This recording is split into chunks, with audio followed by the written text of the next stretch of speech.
Ce qui est commencé dans la régénération se continue dans la sanctification. L'expiation se transforme en une puissance de sanctification de cette manière. Il y a dans l'esprit né de nouveau une recherche de sainteté aussi bien qu'un désir nouveau du Seigneur. Lorsque l'esprit est renouvelé et vivifié, quelque chose se produit. L'esprit lui-même est ce qui, dans l'homme, est l'image ou la ressemblance de Dieu, qui est esprit. Il avait été mort, c'est-à-dire il avait été séparé de sa vie en Dieu et avait cessé de fonctionner d'une manière divine.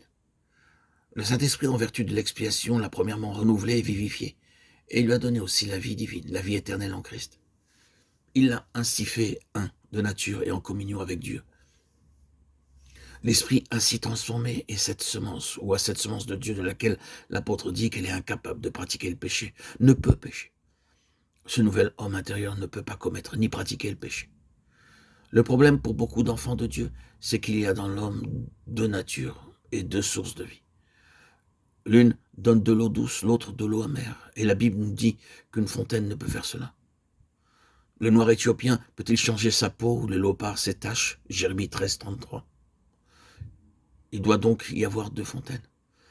L'âme, qui est la fontaine de la vie naturelle, est empoisonnée et impure. Elle est toujours disposée au mal, comme la chair qui est en elle. L'âme est ce qui, en nous, doit être continuellement soumis, gagné et définitivement sauvé.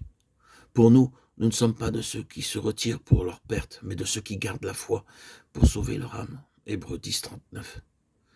L'esprit est enclin au bien, il se dirige naturellement en haut. La vie qui est en lui le fait graviter vers sa source, Dieu. Il juge et condamne tous les mouvements de la chair. Il s'efforce, animé par le Saint-Esprit qui demeure en lui, de diriger l'homme tout entier vers Dieu. Sa nature est divine, bien qu'il ne devienne pas la personne divine.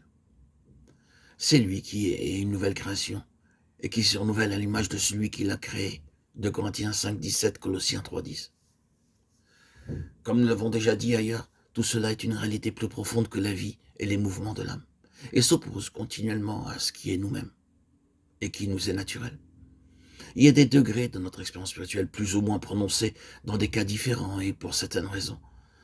La première phase peut être une joie grande et débordante avec un sens merveilleux d'émancipation. Dans cette phase, l'on parle souvent de choses extravagantes à l'égard de la délivrance totale et de la victoire finale.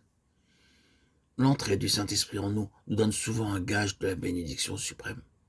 Il est ce gage, et sa venue dans l'esprit humain est célébrée avec gloire.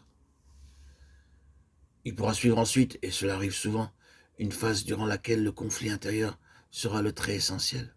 Il pourra s'y manifester beaucoup des expériences de Romains 7, et cela nous conduira sous la main du Seigneur à plusieurs autres choses. Premièrement, à la connaissance plus complète de la signification de notre identification avec Christ, comme dans Romains 6. Heureux est l'homme qui aura été enseigné en cela dès le commencement.